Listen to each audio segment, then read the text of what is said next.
Welcome everyone. The webinar will begin shortly and will be recorded. Connect with the Campaign for Grade Level Reading on social media. On Facebook, like the page Campaign for GLR, and on Twitter, follow the account at Reading by Third.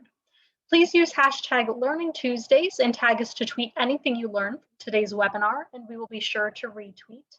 We encourage you to share your questions, reflections, and observations on social media. Once again, we would love to connect with you. So on Facebook, like the page Campaign for GLR, and on Twitter, follow the account at Reading by Third. The webinar will begin shortly and will be recorded and shared with you afterwards.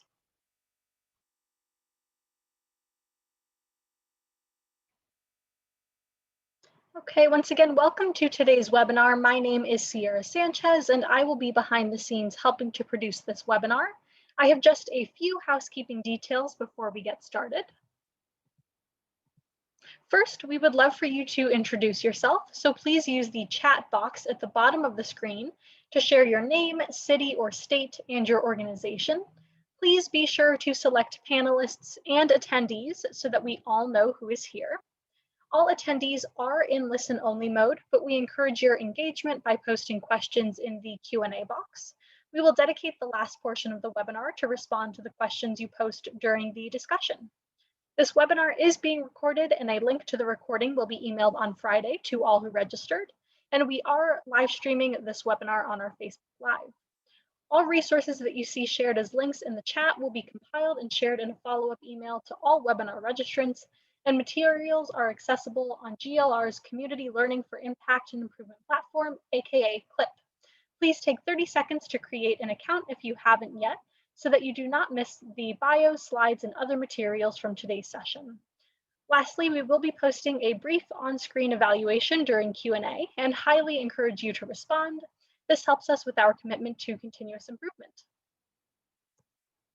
Lastly, before we start, I would just like to call your attention to our upcoming GLR Learning Tuesdays webinars. Next week on March 16th, we have an exciting double feature. First, at 12:30 p.m. Eastern Time, we will continue our funder-to-funder conversations with a discussion among leaders from New Profit, the Walton Family Foundation, and the Carnegie Corporation of New York, and others in a session titled Making It Real, Philanthropic Strategies for Promoting Parents as Essential Partners. Then at 3 p.m. Eastern Time that same day, we hope you will join us again for another Learning Loss Recovery Challenge Forum, where we will engage in a discussion about preventing chronic absence as children begin to return to in-person instruction, and a session titled Reestablishing Routines, Supporting a Return to In-Person Attendance, led by your mission-critical partner, Attendance Works. Lastly, on March 23rd at 3 p.m. Eastern Time, we will follow on to our February 9th session on EdTech as a key strategy for rapid and broad-scale recovery with our colleagues from Digital Promise and other EdTech leaders. Please save the date and keep your eye out for more information via email. We will be sure to add links in the chat box for more information and registration for these upcoming learning opportunities. Joining you now is Emily Samos, consultant with the Campaign for Grade Level Reading. Thank you and enjoy the webinar. Thank you, Sierra, and hello, everybody. And welcome to all of you. Thank you so much for joining us for today's GLR Learning Tuesday with a session titled State Policy Initiatives to Fast Track Expansion of High-Dosage Tutoring. And today's exchange of ideas continues our Learning Loss Recovery Challenge series and picks back up on discussions we hosted back in December that focused on high-dosage tutoring as an effective and urgently needed strategy to mitigate learning loss. In January, then, we had 2 additional sessions that examined national data about the detrimental effects of COVID-19 on children's learning and well-being, which we all know it's very catastrophic. But we also looked at the research and on promising strategies like high-dosage tutoring that can help reverse that trend. We will post links to in the chat to those sessions so that you can all access more information about that. And of course, now it's March and summer is quickly approaching here in Washington, D.C. It's about 70 degrees, so really feels like summer's coming soon. And now tutoring is only gaining more traction and more attention, as you all know. We are excited by this growing attention since high dosage tutoring has always been an extremely important pillar in our work to advance early school success, and it's now more needed than it ever has been before. Throughout the spring, we will continue to explore the various elements and factors that can enable expanded access and ensure effective implementation of this critical strategy to get children back on track, both academically and developmentally. And today we have this great opportunity to explore one of the most important factors right now, very current, that contribute to scaling high dosage tutoring, and that is how state policy and decision makers are taking action to designate funding and directives to expand access to tutoring, especially for the young students most in need. So in our discussion, we have the excellent opportunity to first learn from Jeremy Anderson, President of the Education Commission of the States, who will share emerging trends in state policies as decision makers quickly determine their use of recovery funding. We will then together view a 20-minute excerpt from a recent forum on tutoring as an emergency response that was hosted by 50CAN, which we'll tell you more about. And then we have this great opportunity to have a really engaging conversation, hear commentary and reaction from our local and state leaders in the GLR network. And before we meet all of our great speakers today, I have the privilege of introducing our moderator and renowned national service and youth development leader, John Gomperts, and then John will introduce our presenters and our presenter and commentators for today. So John Gomperts is a longtime leader in nonprofits and government organizations devoted to civic engagement and to creating greater opportunity for children and youth. From 2012 to 2020, John was the president and CEO of America's Promise Alliance. And prior to that, John served as the director of AmeriCorps. He also led Experience Corps, which is a nationwide tutoring program. And then he also previously worked in the US Senate. So John, I'm going to go ahead and turn it over to you to get us going. Are you muted, John? Thanks, Emily, and thanks, Sierra, for setting this up so well. Thanks to my panelist partners in this whole venture, and thanks to all of you for joining. I think this will be a lively and very timely session. As Emily alluded to, we've been having a continuing conversation about the possibilities of high dosage tutoring as part of is a key part, really, I would say, of a strategy for learning loss recovery as we emerge from the pandemic, as we thankfully emerge from the pandemic. States are already grappling with this. We see more and more evidence every day, really, that there are going to be considerable resources, public and private, directed toward learning loss recovery, and a lot of those resources appear to be headed in the direction of high dosage tutoring. So we want to explore today specifically what's happening at the state level and how that's being felt in some of the communities where GLR is active. To get us started, we're going to hear from Jeremy Anderson from ECS, but let me tell you just briefly who's going to be with us today. There's Jeremy. You see him on the slide, although when you see him live in just a second, you'll see he's grown out the rest of his beard. Jeremy is the president of the Education Commission of the States and a huge leader in this space. And then after we, as Emily said, after we hear from Jeremy, we're going to watch a video. It's a little bit of a funny thing to do, but I think it's really powerful. And it's going to be extremely useful in this conversation from our friends at 50CAN, which is a nationwide network of state-based education reform organizations. And they were speaking directly to this issue. Then we have panelists who are in some of the states that 50CAN focused on specifically. So after we see this video, we'll hear from Christianne Buggs from Nashville. Christianne essentially is everything in Nashville. She works at the United Way on literacy efforts. She's a former educator. Oh, and she's also chair of the board of the school board for the Greater Nashville school system. Then we'll hear from Terri Clark, who leads Arizona's literacy work as part of Read On Arizona, one of the premier statewide literacy efforts. After that, we'll hear from Jennifer Stedron, who's the executive director of Early Milestones Colorado. Again, Colorado will be one of the states that is featured in the 50CAN video. And finally, we'll have Ken Zeff join us, who is the leader of a multi-sector collaborative impact effort in the greater Atlanta metro area, and a former superintendent. So he has lots of different angles into this conversation. So we have a terrific team with us today. And I want to encourage people to join this conversation quickly with comments and questions. You don't have to wait till the end. We can start to fold those questions in just as soon as you're ready to start pitching them out. So with that, I'm gonna turn to Jeremy. Jeremy, so much of this action is beginning to bubble up at the states, and you are right in the center of all that. Tell us, if you would, spend 1 second talking about the Education Commission for the states, and then tell us what in the world's happening at the state level. Absolutely. Thanks. Happy to be here with you, John. And yeah, I want to start by just going into really quick what's happening in the states. And how do we know what the Education Commission of the states? Well, we know because I've got a staff of 60, and we track every single piece of legislation in all 50 states. We track them from when they're introduced all the way until when they're enacted. And we pull them all into our database on all sorts of different educational issues.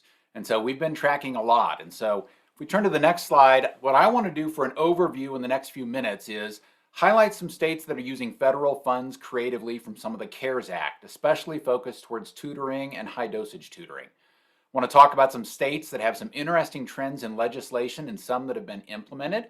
And then I want to talk about the governor's State of the State addresses. It's really a good look at the crystal ball. Many of these governors are not up for re-election, so you're probably seeing where they're going to have some priority issues for the next 2 to 3 years. And lastly, I want to talk quickly about implementation and some of the key areas that you should be looking at. So what is high dosage tutoring? Jeremy, yeah. Can I just ask you, broadly speaking, I'm already interrupting you, I apologize. That's okay. That's great. Broadly speaking, like, how much of a priority is learning loss at the state level? Like, I know all of us, children, youth, and education nerds are, I think the official term would be, freaking out about this, particularly for the kids who've been hardest hit.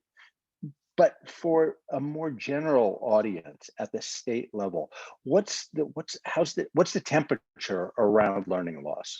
What's your sense on that? It's a great question, John. There's a lot of commentary going on around learning loss. A lot of states that are trying to figure out, what does this mean? What is the definition of it? We haven't had nationwide assessments last year, so we're really looking at almost 24 months since the last assessment was administered. So I think states are having a little bit of trouble grappling on who has had the greatest learning loss and where do we need to focus some of our resources. But it is on the minds of the education policymakers, the legislators, the governors, and it is something they're looking at really, really carefully. We know through some of the research that was done mid-year that kindergarten and first grade students actually needing literacy is one of the biggest areas where we're seeing this. The need for literacy intervention to get students to grade level went up significantly. It went up, it's a 47% need for kindergartners and a 43% for first graders. And that's a jump of almost 15 percentage points. We also know that the gap for Black or Hispanic students tested even higher. And so what we're seeing is a lot of states that are discussing learning loss. We've seen some legislation that even has learning loss in the legislation and some governors that mentioned it in their State of the States, but it's still an issue that they're trying to get their arms around. One of the ways they're tackling some of this, if we go to the next slide, is really looking at what are some of those ways that they can invest a little bit. And so the next slide shows where the CARES Act funding is and what states can do with that. And we've been through now 2 existing federal stimulus packages. The third passed the second chamber last weekend, and it now needs to go back for consideration. But if you look at those 3 bills, there's a lot of money that will be going to states. And states have already started to use some of those around tutoring. According to Future Ed, 17 state governors have used their governor's emergency education relief funds towards closing learning gaps. Alabama, Governor Ivey has allocated over $35 million to intensive before and after tutoring resources and also to provide academic support and bridge learning for achievement gaps. In Arizona, the Arizona Cares, they have their flexibility in funding for schools and family plan, which has over $20 million of these that is focused towards bringing in math and reading specialists teams of paraprofessionals or others who can help for learning remediation and to help kids in need of extra support to get them back on track. And Utah is another state that recently enacted legislation that actually lays out how funds need to be utilized when trying to tackle learning loss. And it provided a list of allowable uses and programs, including mentors and tutoring, Saturday programs and tutoring, and individualized learning plans for students who are at risk of academic failure.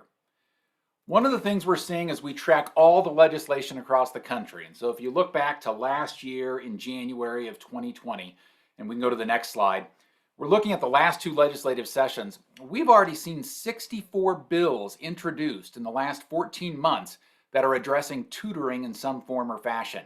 We never saw any number that high in previous years when we were looking at legislation. And the 4 key areas where we're seeing a lot of these policies in these bills. The first of them is on funding for special populations. And most of those are including supports for students in special ed, English language learners, students who may have experienced toxic stress or trauma-informed education, and students from low-income families. The second is financial supports for eligible education expenses. A lot of bills around income tax credits for eligible expenses like independent tutoring, scholarships for students attending non-public schools, and more. The third trend we're seeing is really around task forces and committees. There's a large number of these that are being set up in many states that are proposing to develop specific study groups looking to address learning loss in the state and really start to initiate recovery strategies and best practices. Some using the federal funds, some using state funds, although many state budgets are pretty strapped right now because of the economic downturn. And then the last area we're seeing is really around learning loss. And it includes specific responses framed within the COVID pandemic response. So a lot of these include grants directly to school districts, funding for enrichment and summer learning programs, and additional programs focused specifically on learning loss. We're also seeing in bills that have been enacted, John, that a good number of these bills are following these same 4 categories across the country when we're talking about tutoring, which is the first response we're hearing from learning loss. If you go to the next slide, we've been looking at the state of the state addresses for all of the governors who have given them. And yes, my staff enjoys reading all of the state addresses and pulling out every single education policy that is in them. But it's at least 6 states who have mentioned tutoring in their state of the state address: Alaska, Arizona, Maryland, South Carolina, Tennessee, and Texas. Tutoring is really important. It's not an item that usually makes a governor's state of the state address, and for it to make 6 of the governor's state of the state addresses is a pretty important move. The next slide highlights exactly what this looks like for a couple of the governors, and one of these is Governor McMaster from South Carolina. And he really highlighted that they're using over $5 million of the CARES Act funding in South Carolina to provide direct instructional materials, tutoring, and technology enhancements for approximately 600 foster care children and disabled youth in their 74 different foster group homes in South Carolina. We're seeing a lot more states that are taking the CARES Act funding, as I've told you, and specifically designating it towards key areas and key demographics that they want to make sure that they can help the most during this pandemic, and especially associated with learning loss. Lastly, I want to talk a little bit about implementation, because I think it's really easy to talk about what's in the bill, what does it say, how much money is there. A lot of this is going to happen in your local school districts. And so while legislatures are discussing how much funding they can put towards tutoring and high-dosage tutoring and programs like this, you should be engaged with your legislature. They may not be taking live testimony, they may not be meeting as often as usual, but you should be engaged in that. Where we think the real impact is going to be, though, for helping kids is in how it's implemented. And so we think there needs to be a great focus on equity and targeted support, and there needs to be some principles that are looked at for the high-dosage tutoring designs. And so a lot of this is going to be more of a state saying we have this much money, and districts or programs or mentorships actually applying for some of that funding and then looking at how they will implement it. And so we've highlighted the areas where we think there are some design principles that need to be considered. And I'm not going to go through all of these, but I mean, an example of like 3, what is the frequency of the tutoring? I mean, research shows that it needs to be at least 3 times a week in intensive, meaning week long. So will that be applied to some of these options that states are going to fund? A second would be personnel. I mean, in some states, it has to be a certified teacher in order to be a tutor with some of these funds. But can tutoring be provided from a different skill set than classroom teaching? Can volunteers or college graduates or students in a teacher prep program successfully improve outcomes and training if they have the support that they need? And the last one I'll touch on is just delivery mode. I think most research for tutoring and mentorships that we've seen over the years show that in-person is absolutely the best. There are some emerging research results, though, that are showing that virtual is actually having some pretty big impact also. And that might be important when you're looking at a certain demographic or geography in a state that you're trying to hit, like maybe a rural part of the state, if you will. We've got a lot of resources from the Education Commission of the States that I'd urge you to look at. And if we go forward 2 slides, we'll have these in the follow-up email, but we've got a large report on just what states are doing in responding to the pandemic. And then we've got a bunch of different programs, projects that we've created around kindergarten to 3rd grade so that you can look at what are the policies that your state has versus other states and what are the best ways to be looking at building the best K-3 literacy system, which I think will be integral in any of the tutoring or mentoring or high-dosage tutoring that's going to be impacted by the states. So with that, John, I'll turn it back over to you. That's great. That's great. What a terrific presentation, Jeremy. Thanks so much. I want to ask you a question and then ask you not to answer it right now. Just put it in your mind and we're going to come back to it. But when state policy makers think about what's gone not great for kids in the context of the pandemic, what I heard from you and just saw from you is a lot of very academically focused interventions and expectations for outcomes. And what we know has happened is it's absolutely loss of time on task learning, but some probably much more profound things have also happened to young people. And when we come back, I want to hear from you about what are the states thinking about that, or are they thinking about that enough? So let's come back to that, Jeremy. Now we're going to turn to this video from our friends at 50CAN, which is really a terrific look at a couple of states. Unfortunately, nobody could join us from 50CAN today, which is a drag, but this video is really terrific, and I think it'll be a great way to then enter into the conversation, bring back Jeremy and our friends from some of the key states involved here. So with that, I'm going to ask you, Sierra, to turn on the video machine.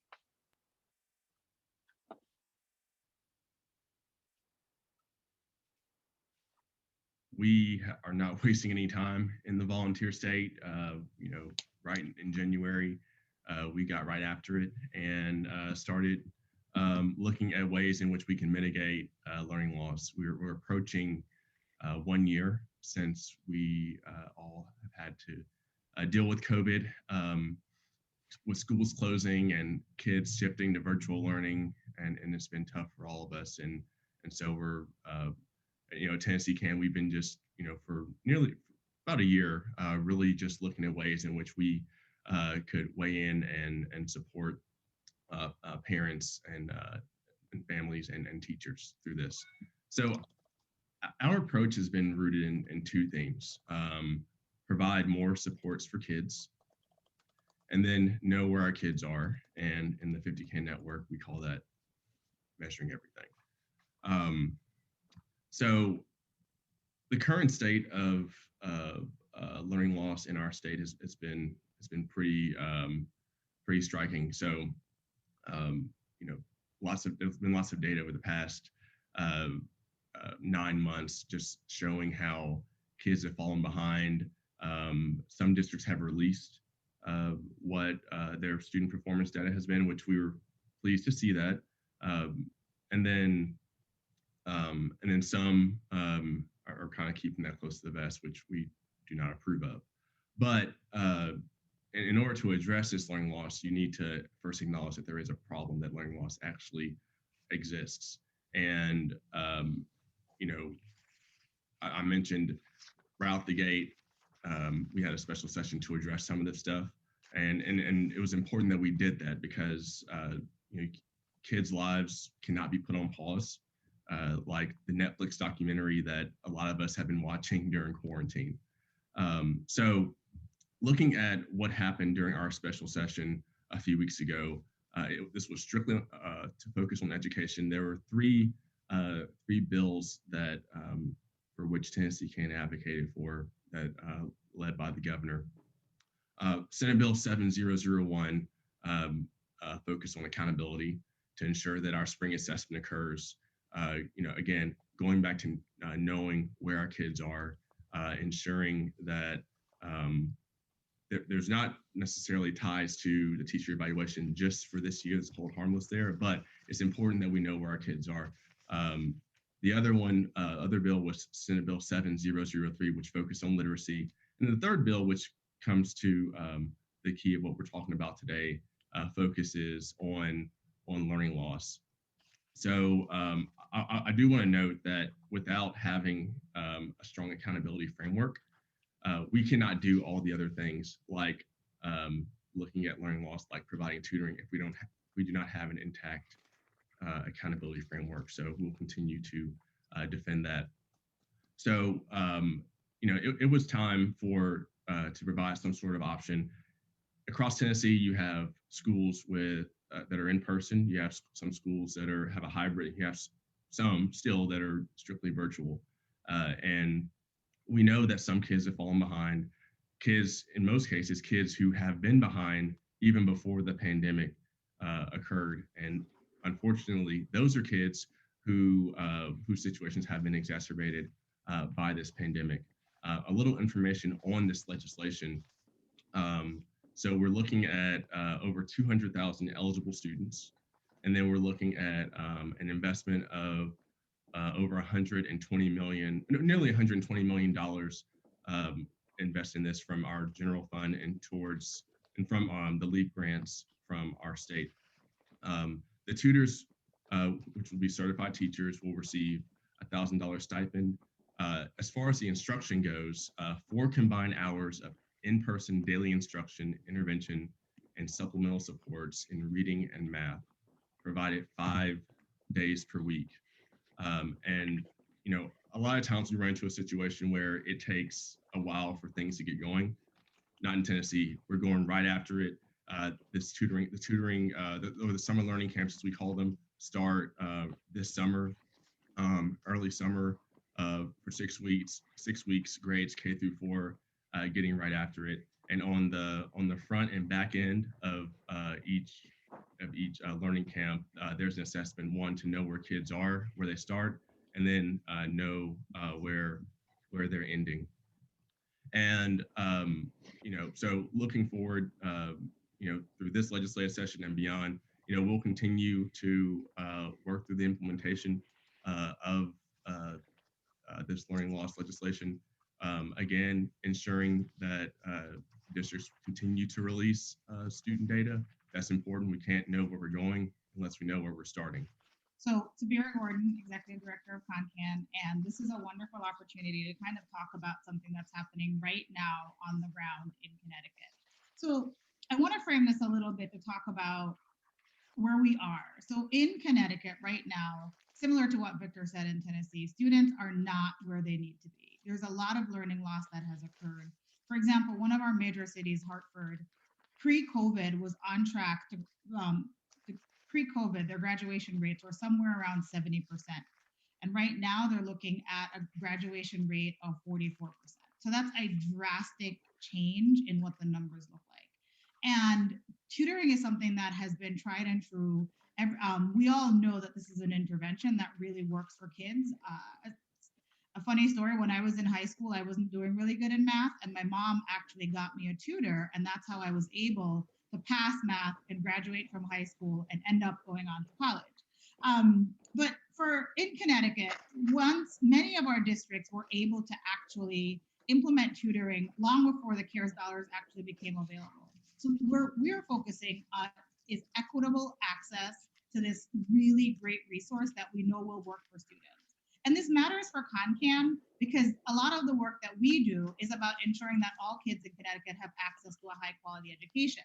So right next door to where I live, the town, they actually have created a 24-hour hotline where parents and students are able to call in and get help with their homework or whatever it is that they need resources for. However, in lots of other places, that's just not what's happening. So we've been working with our State Department of Education closely, and they actually recently have said that the second round of CARES dollars, they're going to require districts to apply for that funding. So it won't automatically go to districts. And one of the things that they're leaning in on is interventionists and tutoring.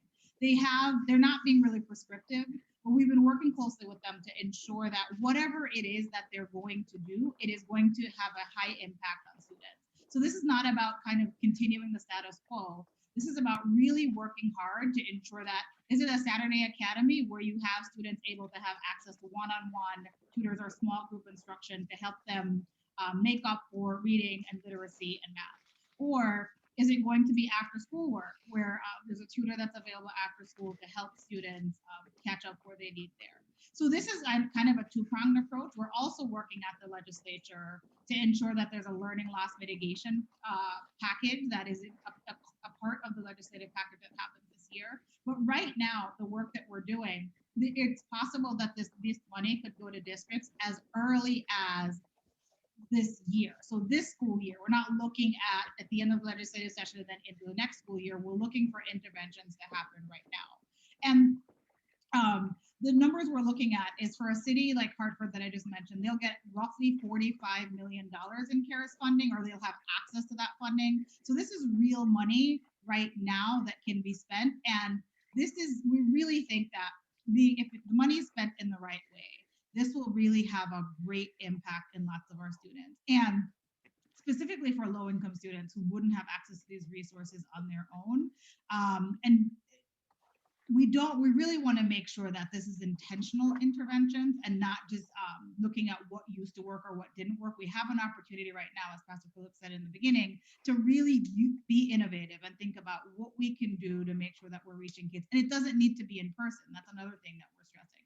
It could happen either online or it could be in person if people feel comfortable with that. So there's a lot of ideas floating out there. And I just want to say, we really appreciate the fact that Tennessee took the lead on this. We didn't have to reinvent the wheel. We kind of just looked at what they were doing in their special session towards mitigating learning loss and used that as an example for what could be done in Connecticut. And we're really excited that the State Department of Education has taken something similar to what we wanted to do. And instead of just giving the money out, they really are focusing on where we think it can work.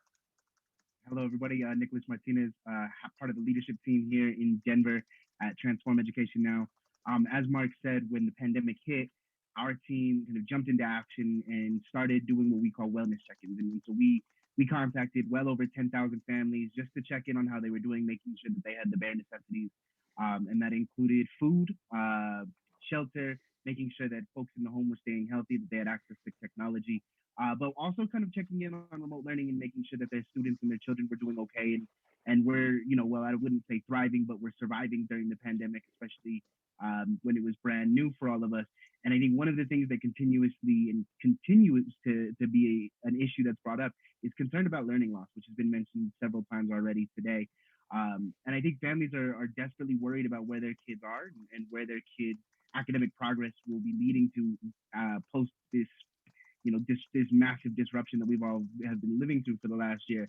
On average here in the metro area here in Denver, students are getting 15 hours or less with a live teacher. That's significant considering what they were getting just last year. The majority of families are wildly concerned about what comes next and are unsure about whether their children will be prepared for that next grade level, whether that's third grade, whether that's eighth grade, or whether that's college and career. And significant numbers of families have spent a lot of money, on average over $1,500, to support and kind of bolster the resources available to their children at home. And so we think that tutoring and specifically high-dose tutoring can play a part of a really comprehensive recovery package for kids across our state. And I think that for us, tutoring is about having targeted responses to making sure that our kids have the academic support that they need to be able to catch up, without throwing all of this weight and all of this pressure solely on the backs of our educators, and kind of really leaning in as an ecosystem and saying, like, where can we find additional capacity and support to create the structures and systems that our kids need to be able to be academically successful. So we are working with a number of partners here locally to write a bill that would access $50 million of funding set aside by the Colorado Department of Education to bolster existing or help create new tutoring programs across the state. And this would be an opportunity for districts who have invested in tutoring previously to really expand that and make sure that they're able to offer it to more kids. And if there are schools and districts that want who want to try this and want to make sure that their kids have access to this who normally haven't, that there would be some support from the state to be able to do this as well. And I think the only other thing, this is only a small piece of the puzzle for us. We believe that this has to be part of the focus of our recovery work, but it can't be the only thing. And for us, that includes direct payments to families and making sure that we are supporting our families and communities in every aspect of their needs. We have a number of families who are still struggling with food, who still do not have access to technology. And we believe that, let's make sure that our kids are taken care of. Let's solve for the academic piece of this. Let's also make sure that we're not forgetting about the holistic response to support our communities. So the first step is acknowledging the problem. The next step is pulling in all the stakeholders. So obviously the legislature is key. Pulling in district leaders, pulling in school leaders, and then pulling in advocacy groups like ours into the fold. And that's exactly what the administration did. And as a result of that, we were able to, the governor called the special session in December, and then the third week of January, for 4 days, legislation was filed, passed on first consideration, second consideration, moved through brand new committees with a new legislature, right? And keep that in mind. We're a new legislature, so we have new ideas. We have some new leadership in both chambers, and this was still able to get done. So buying into the need to say, it's incumbent upon all of us to answer the call and to get the job done for our kids. That's how you get it done. I would say, again, you need to make sure that you're engaging everyone on the front end. The worst thing that you can do is try and force something where a plurality of people that do not feel like they were brought into the fold, and then even worse, people who are being affected by legislation not brought into the fold. So doing that on the front end, and then ensuring that your legislation is as airtight on the front end as possible. As much as we love to take our policy minds from this webinar and make the best legislation ever, inevitably there's always some amendments that are necessary, be it because the initial version is horrible or just due to technical cleanup. And so being as concise and pulling in all the stakeholders on the front end is super important, and that's where you that's how you're able to get it done, and that's what I would encourage others to do. Listen to what the parents are saying, right? Listen to what students are saying, right? And then listen to what districts are saying, and encourage the bridge of communication to close that gap. Everyone's for the most part at home right now, so why not put together a Zoom and step up your advocacy game and ensure that those gaps of communication are closed. Where we are is right now, every parent who's home is, if your child is at home learning, you have a front seat to what's happening with your child. And I think a lot of parents that we talk to are, if they have kept their child at home, they feel like their student is safe, but they're not really sure if they're learning. And so the parent constituency is incredibly important, and having them engaged in what we're doing is incredibly important. So one of the things that we're doing right now is we're working on a parent survey that will go out to parents and just say, what do you want and how do you want this to look?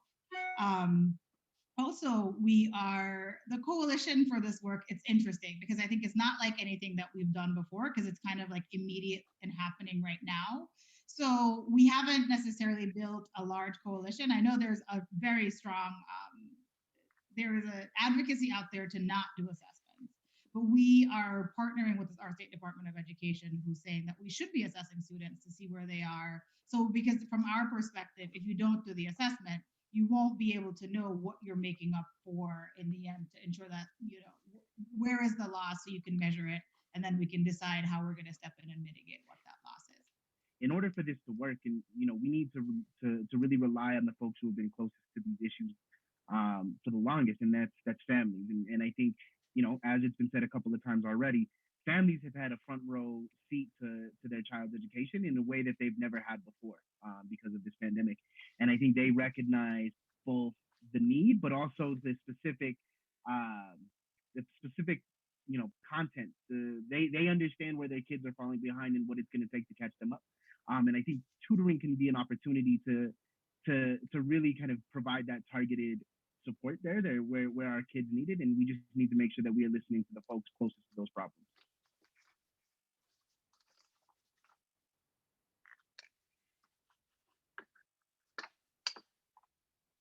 Terrific. There we are. We're back. That was terrific. Super helpful.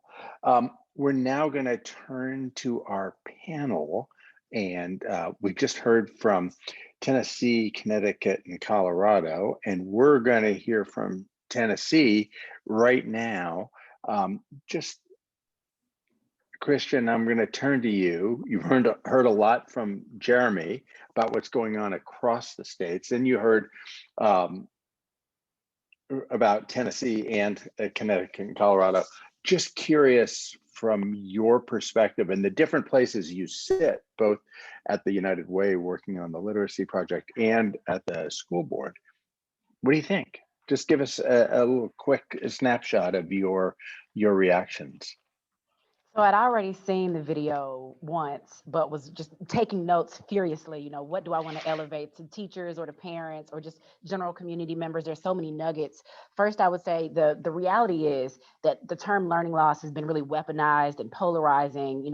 This has been a political climate around literacy that's so unfortunate. So we need to make sure that we're building a shared universal language with parents, teachers, community members, and all these other stakeholders, making sure they understand what learning loss looks like, what the goal of this legislation is, and then I would be remiss if we didn't underscore the idea of matching funding, like the appropriate level of funding for what's going to be required. So if we're requiring that only teachers be made available to offer the tutoring, then we've got to make sure we have professional development. I would say that we need to allow community members and community partners, allow them to support us right now. So you have in Tennessee, you have partners like Book Nook that are looking to really support parents and families, that are looking to really get into schools and build pipelines of literacy development or growth to regain ground. So, I think I would encourage community members to really press on their local and state government and push them in that way, and focus on the training, maybe not necessarily who is offering the tutoring or the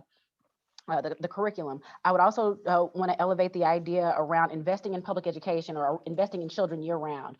Some of the states that Jeremy mentioned earlier seem to kind of historically underfund some of their schools, or there are community issues that bubble up in schools that aren't really funded for or aren't supported. So we've got to be able to carry this conversation beyond just this summer, because it's going to take a few summers for us to catch up. We've got to make sure that we're dealing in appropriate assessments that really give parents and teachers feedback to guide the high dosage tutoring, but so validity of tests, validity of assessments to pull out true data, and then making sure that there's an investment in the professional development that's attached to that. So much more I could say, but I'll shut up for now.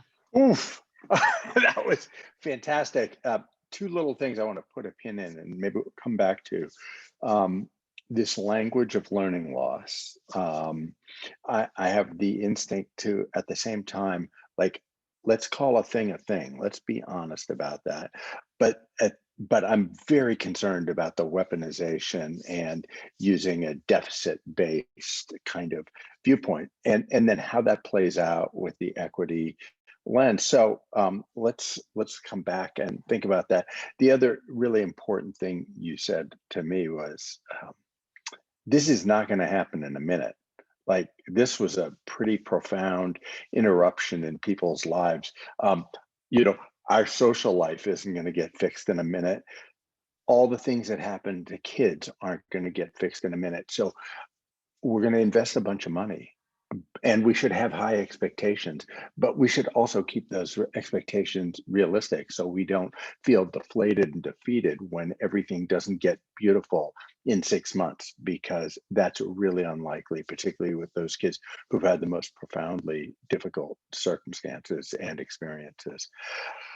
With that, I'm going to turn to Jennifer. We also heard from Colorado, Jennifer, and I'm curious for your reactions to what Jeremy said, to what you heard in the video, to what Christian just said. How does it look for you?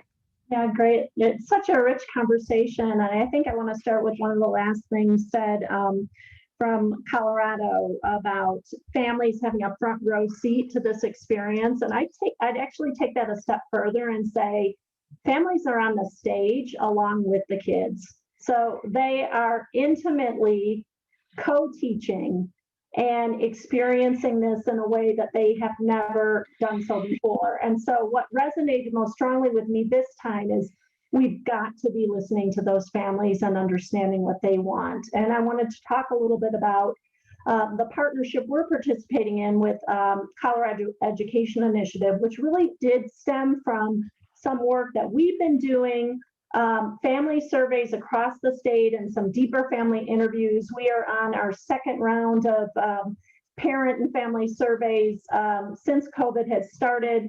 The Colorado Education Initiative has completed their second round of district surveys and really trying to understand what that tells us. And what that generated in Colorado was a focus on something called Recovery Summer. We have almost 60 partnerships, which are public and private partnerships, based really on what parents are saying they want. They are saying they want more time, they want more learning time, they want to use those summer months to help their children do some recovery. And that includes not just the academic components, but the social and emotional components, which I know we'll talk about a little bit later. The state is also taking action at the executive and legislative branch. So I do understand that we will have a high dosage tutoring bill coming out relatively soon. There are 3 other pieces of legislation for which tutoring can be inclusive. And interestingly enough, to Nicholas's point, there is a bill on the table right now that would provide direct support to parents that would recover some of the costs they've had to help as co-teachers of their students in those districts where the districts haven't been doing in-person learning for many days. So I'll stop there. There is so much more to talk about, and I'm really eager to hear from others and get the conversation going. We'll be back to you. We'll be back to you in just a minute, Jennifer. Thanks so much. Ken, you're leading this collective impact effort in the Metro Atlanta area, but before that, you were a superintendent. So I'm just really curious how all of what you're hearing is landing on you. What's popping for you?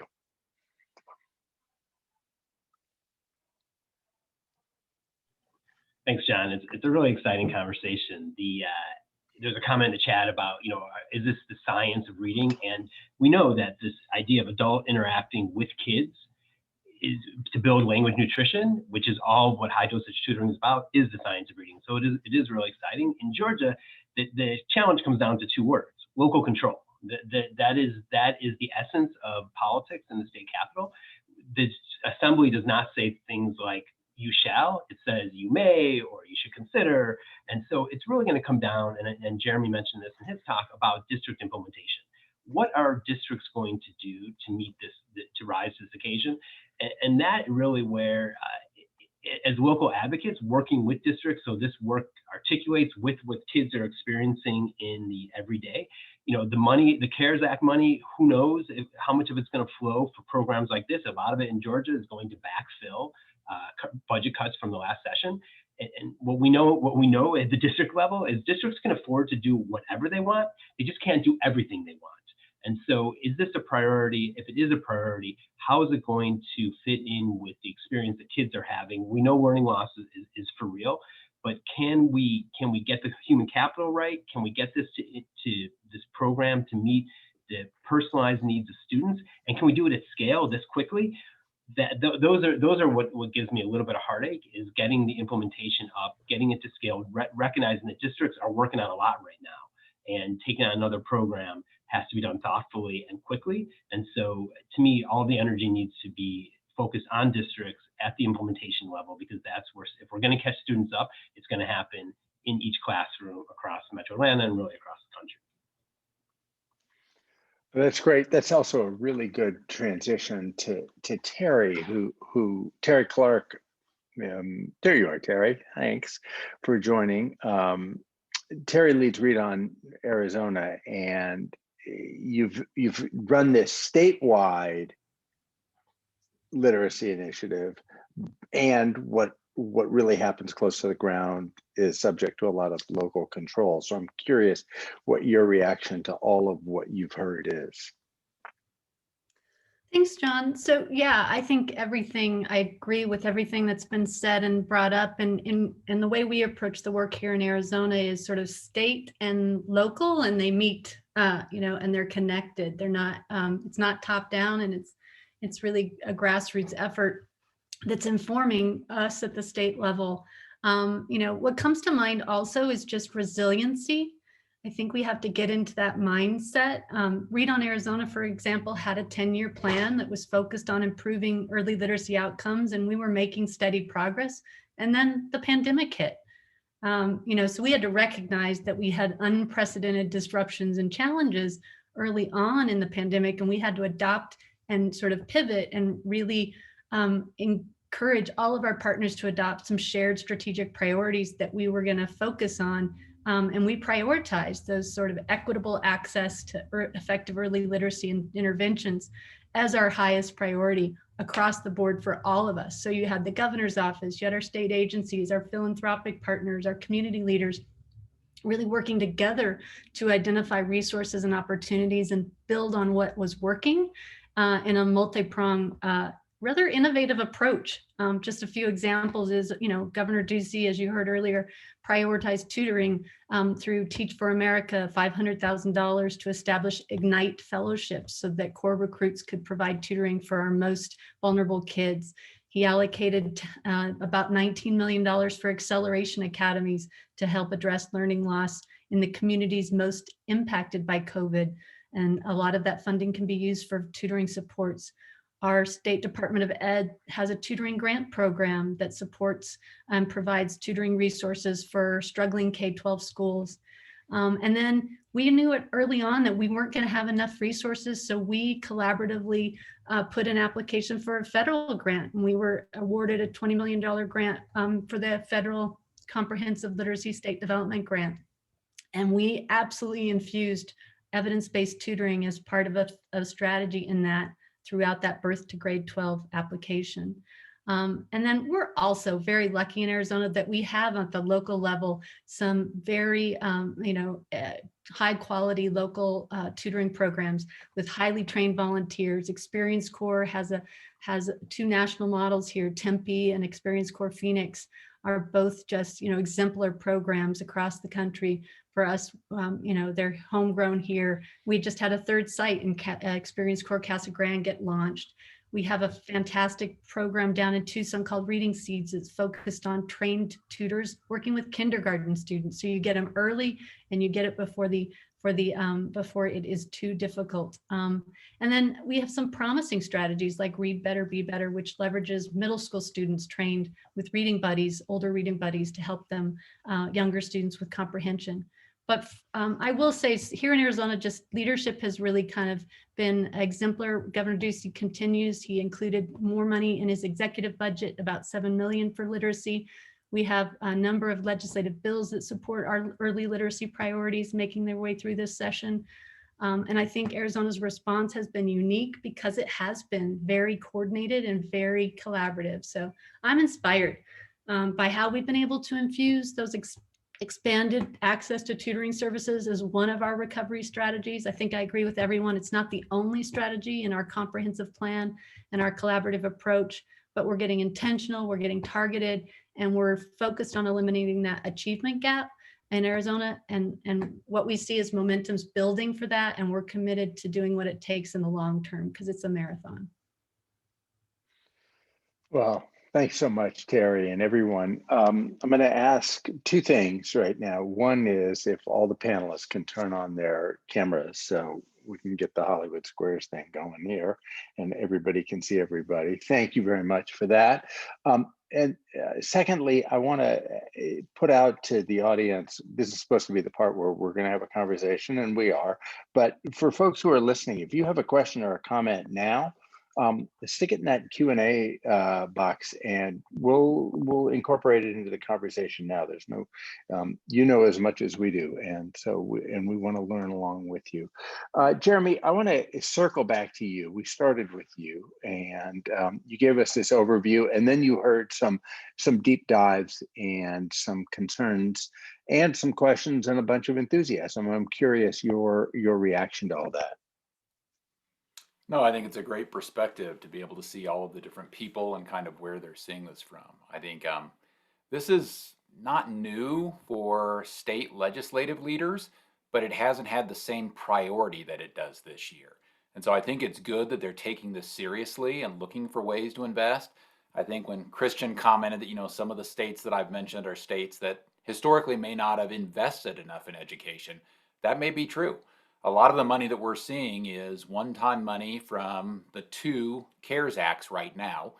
There are some states that are putting in some of their own money also, but there are a lot of states that are making budget cuts to higher ed, to K-12, to after-school programs also because of tough times. So it is a mixed bag. It is new historically, though, to see this much focus on tutoring with 64 different bills that have been introduced and this many governors talking about it in the state of the state, which is a good turn and positive.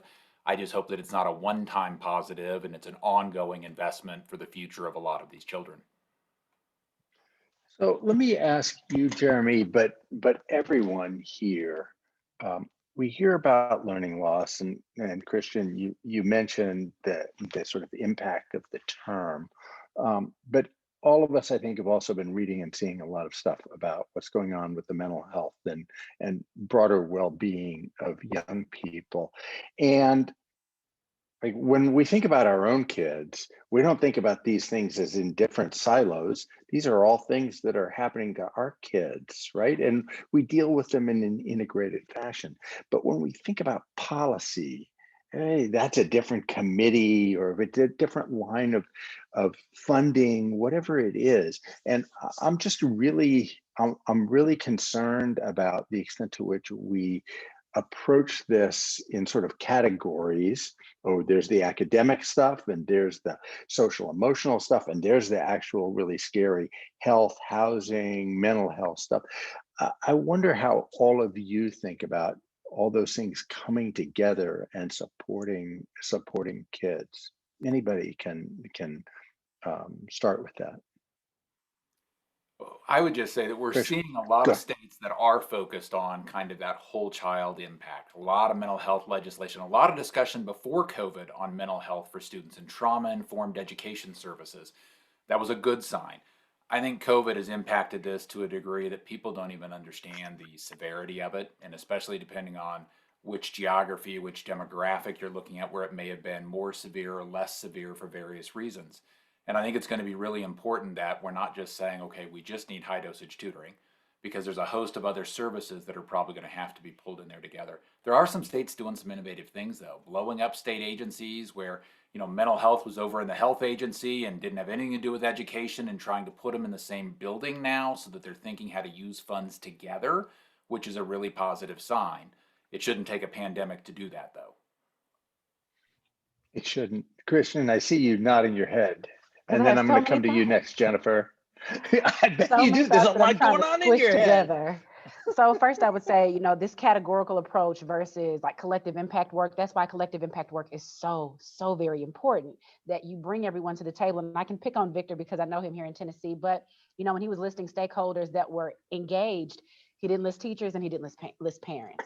So when I think about the 154 counties around Tennessee, we are so very different. You have Metro Nashville Public Schools that serves almost 85,000 students. We have 159 schools. The portion of the funding that we'll get from that 120 million for high-dosage tutoring really just won't go far with us. We'll have to supplement with fundraising through our collective impact work. But if parents are at the table, if teachers are at the table to really talk about implementation versus summer planning versus their preparation for the fall when they will still be dealing with students who have experienced learning loss versus those who have had additional supports in the home environment, we've got to allot for all of those things.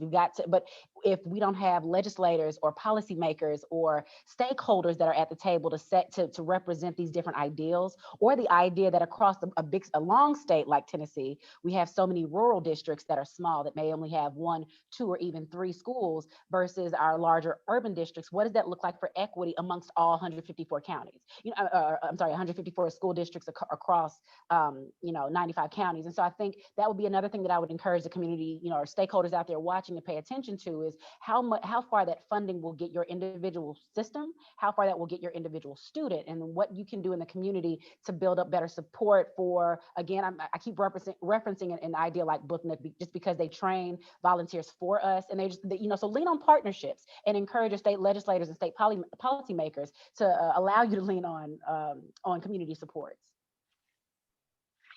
Jennifer, let's go. Thank you, Christian. Let's go to Colorado for a second. Hear what you were thinking. I couldn't agree more with your statement about collective impact work. There are partners out there that gravitate and do very, very well a whole child approach. Our expanded learning opportunity and after school programs have this at the heart of what they do. Early childhood programs have this at the heart of what they do. They come from a developmental perspective that understands young children especially do not learn without social emotional development occurring at the same time. And so that idea of bringing these partners together, along with parents, along with our school districts, is going to make the most powerful impact when we start actually administrating programs and services.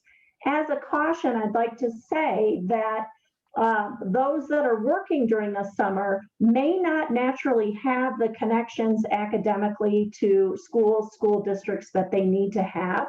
So it's going to be a balance, because if we really want to make sure children are recovering, we're going to need to understand where they are as we're applying those whole child approaches. Jeremy, I want to come back to you for just a second here. We're hearing about the power of integrated approaches, sometimes expressed through the kind of collective impact work that's happening in various of these communities. Ken's leading one of these efforts. What is it that state policymakers can do to help communities deal with the challenges that kids face in a more integrated, more holistic approach, as opposed to this categorical, here's some money in this category, and it goes actually to those set of people, and then the people over in another building deal with this other challenge? But what can state policymakers help folks really take a whole child approach?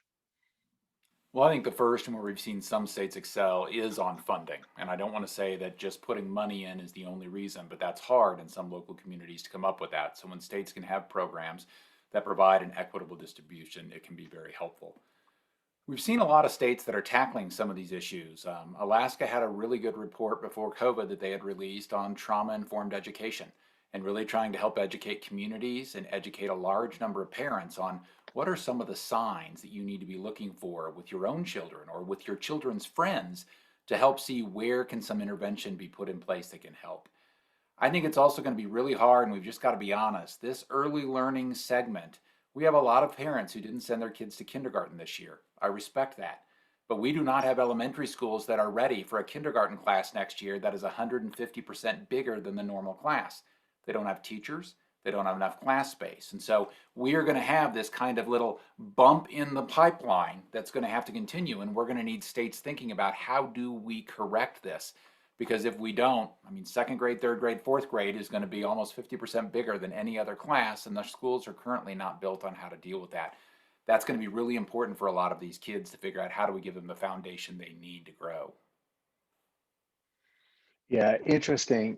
Ken, I'm curious for your reaction on the sort of whole child integrated approach and how entities like yours can help be sort of a fulcrum to bring people together to work in service of young people as human beings, not just folks who are taking advantage of various resources. I think Jennifer and Christian's comment were right on, that you have to access partners. There's people that in this space that know how to do it. School districts, and I can speak from a school district's perspective, are not terribly good at integrating partners. It's really a challenge for districts. They try to go heads down and put their foot on the gas, and sometimes partners come along, sometimes they don't. The one other piece I want to add to this conversation is, as we think about social emotional learning for kids and their well-being, is we have to think about the educators too.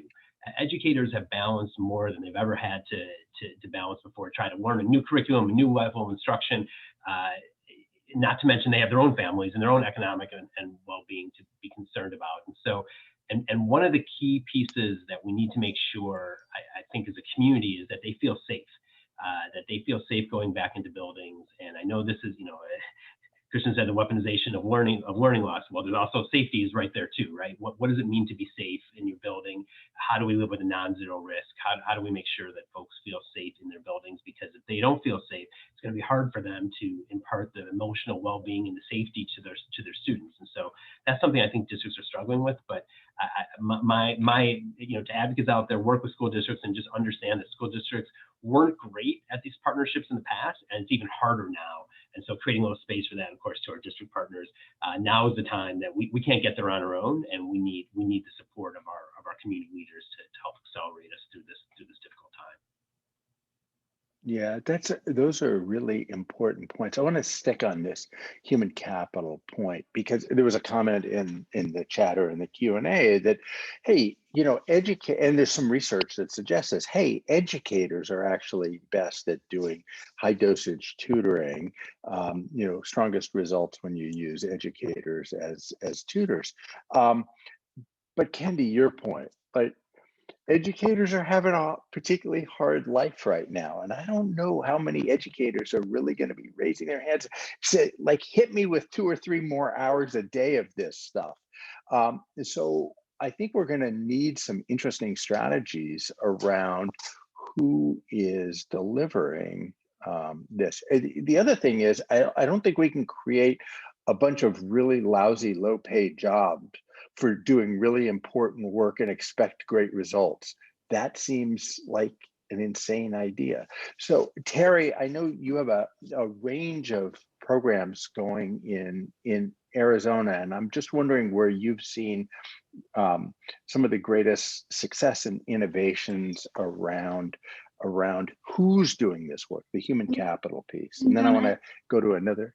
Yeah, I just want to, because there's a question here from Tina Kearney that's related, and I just want to make sure her specific question gets pulled into this, because I know Terri has some good response to that. So the idea of making sure that if your goal with the tutoring is to teach reading, that the tutor understands the science of reading, and not even all teachers know that. So any perspective that you all, Terri and others, have on that, please, in addition to what John was asking.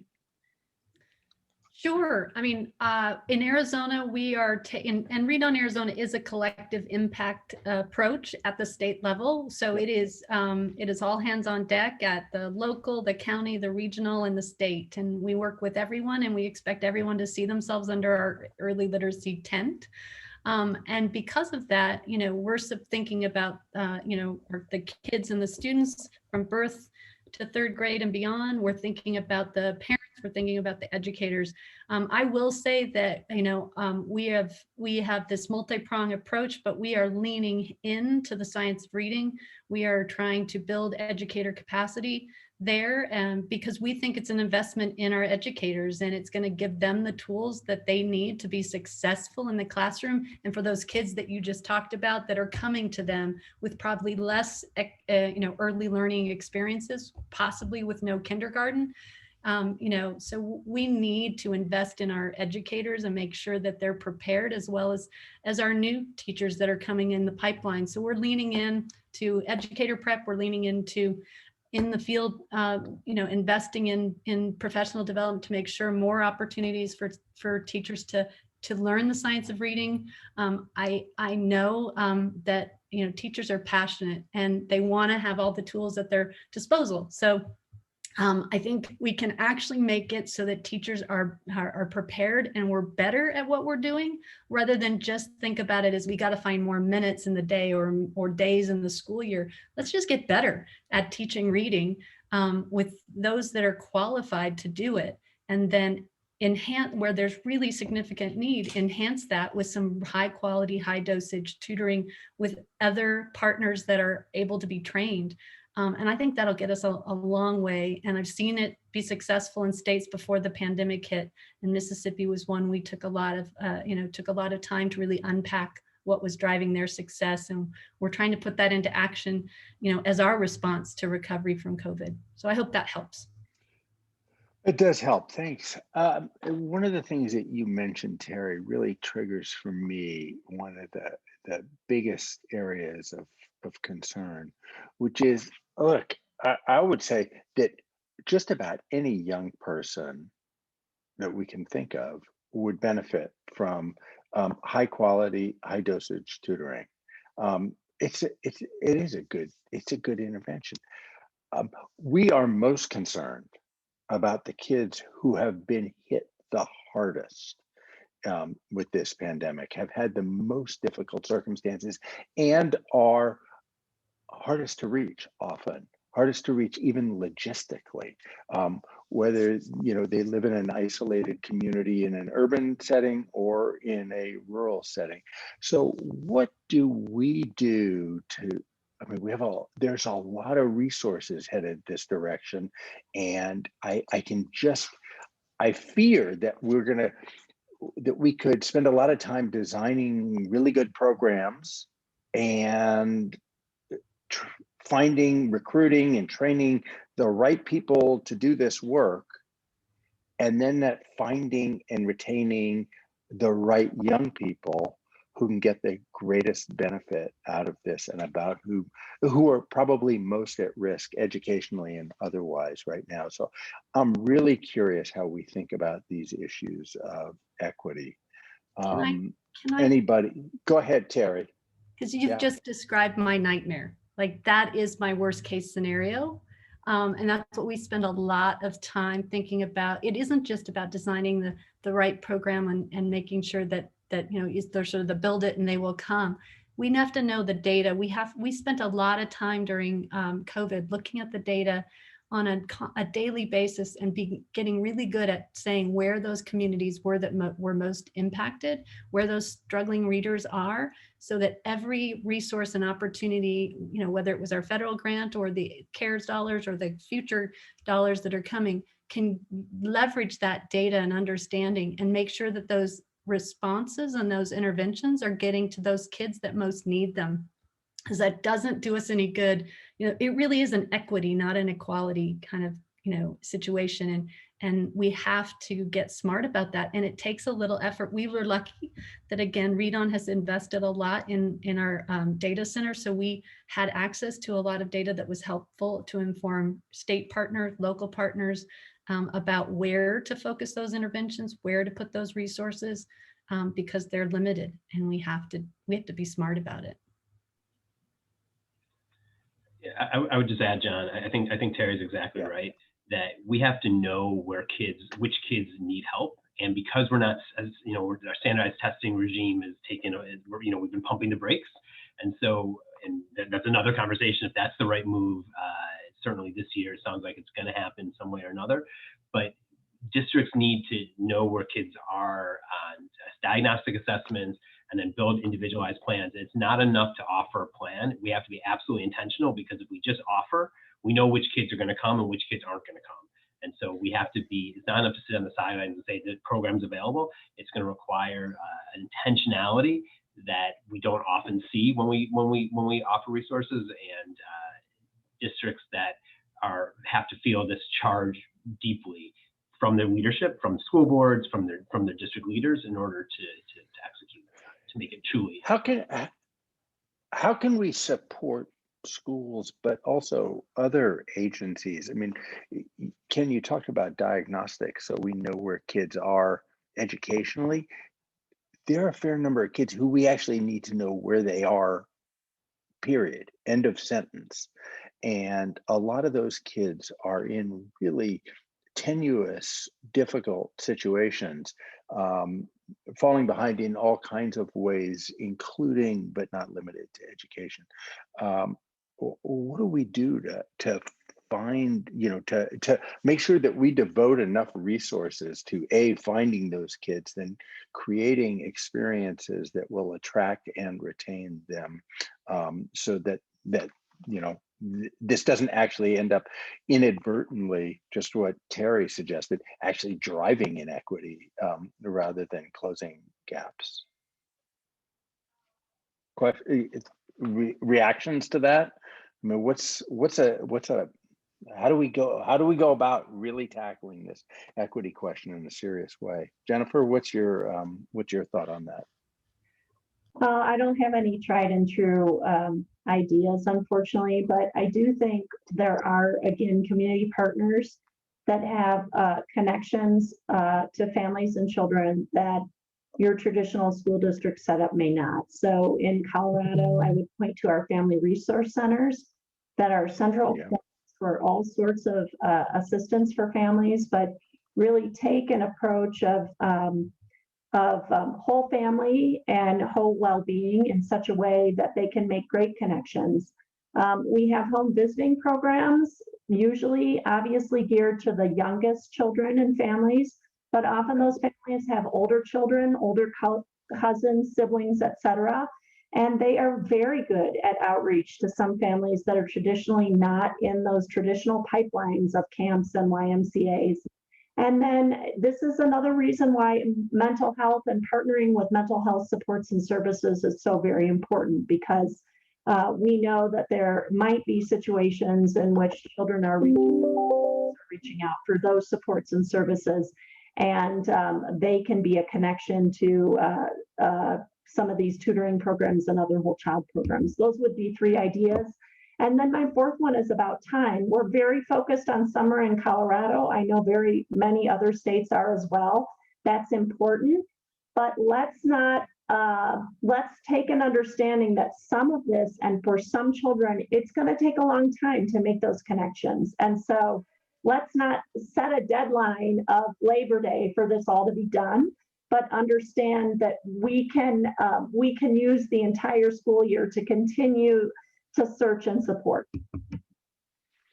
Curious, Jeremy, what you're hearing from communities, which I think is, sort of a realistic picture of what this looks like and what kind of challenges really exist in doing this well, how that can push back up to state policymakers so that expectations are right, so that resources are focused in the appropriate ways. Yeah, I think it's really important. I think you talk about some of the students who may not be counted currently because they're in tough situations or they haven't been engaged in school for various reasons. There's a lot of this that's going to come down to some policy decisions. And so a lot of states fund on number of students you have on 2 specific count days for kindergarten and 1st grade. And it looks like attendance is going down, but once the pandemic's over, attendance will probably go up, and I'm not sure state budgets are ready to tackle that larger increase that might be there. I also think that communities can provide some professional push by talking directly to their legislators about this is what we know. And these are the number of children through programs like Jennifer's mentioned that we know are needing additional services. And I think she's absolutely right. It's easy to use some of these funds for summer high-dosage tutoring and say, let's get this fixed by Labor Day. For many of these kids, their educational experience has been thrown upside down for 12 months now. It's probably going to be 15 or so months before there's some semblance of things getting back to normal. Can we get the same kind of funding and interventions to match what is needed? Not necessarily match the same time frame, but what is needed to get those kids back where they need to be so they can succeed. Hey, Yeah, John, I just want to jump in because we go do ahead. have several questions here, and I know we're running out of time. I just want to make sure some of the questions from folks that have been posting, I know you're having a great conversation, but just want to make sure folks feel heard. Okay, Go ahead. so question from Aaron Huron, who wanted to know if anybody has an opinion about mistakes from the NCLB's supplemental education services, if there's anything that needs to be addressed related to that first to make high dosage tutoring work now. Any opinions about that?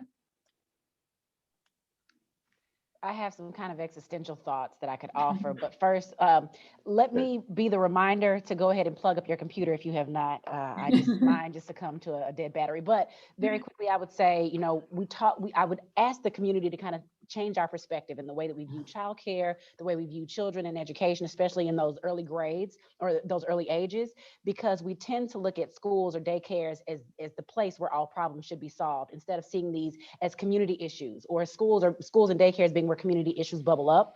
So the idea that school systems are being asked to do more when really the community should be being asked to do more. So that's around funding. So we should, you know, kind of shift our thinking, and instead of saying schools keep asking for more money and really they should just, you know, prioritize this, but we're trying to prioritize everything. So imagine a city where there's a place for everyone to tap in. That's why we go back to that collective impact model. And then, you know, stepping away from the idea that only a certificated teacher can be the one offering tutoring, because I was a certificated teacher and it still took professional development for me to understand what assessment what curriculum shift I should have made, or whatever the case may be. And we have to just accept the idea that just as there has been learning loss or something similar to it, there has certainly been loss in the profession of teaching. So we've lost potential candidates. You know, we had teacher prep pipeline programs that have lost, have suffered greatly in attendance and matriculation and even finishing programming. So we've got to lean on the community a whole lot more. And then we've got to be ready to make investments with human capital and resources.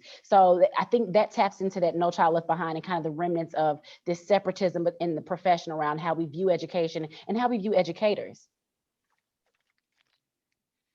And I think that's actually like a great segue into the next question about like basically effective strategies that parent groups can do to advocate for expanded summer learning programs when there's no assessment data to go with. And then there's another question here about how to make sure that assessments are accounting for social, emotional, developmental needs as well. So it's sort of like that two-part thing. Like, what can we do to make sure that if we don't have any assessment data, but to advocate that we still need the summer learning and the extra help in the summer, and how do we make sure that that includes, you know, what we may not have data on, which is the SEL and developmental side of things. Yeah. Ken, you have a thought on that? Yeah, we had talked about assessments earlier. Yeah, the second question is really hard. I mean, to get social emotional well-being of students is, you know, there are instruments out there, but they're hard to execute remotely. What I think parents, you know, the root of the question is there's no data, so how do we work around it? We got to get the data. I mean, districts need to be transparent, and districts, you know, work for school board members, you know, and school board members work for the community. You know, this is the governance model. That is a very intentional governance model, and it can work, and often does, but it requires districts, you know, we're not getting a lot of leadership from the states in general. So what does attendance mean now? What is the Alexa? If we're not going to do assessments, you know, we don't have standardized assessments. What is the Alexa growth of kids? Well, there are diagnostics that would happen. We can release that information in a way that respects FERPA. We can aggregate it. So I think it's going to come from pressure to get the data, because I think without that, there's going to be this power disparity, because districts who want to fold their arms and say, you know, we're not going to focus on that, won't be held to account for how kids are underperforming, and because we know learning loss is not the same everywhere. And so we have to put pressure on districts to share that information. So I really hear you when you say that, and I see Jeremy nodding, and I love data. And at the same time, I think to myself, are you kidding me? Like, yeah, we don't have data.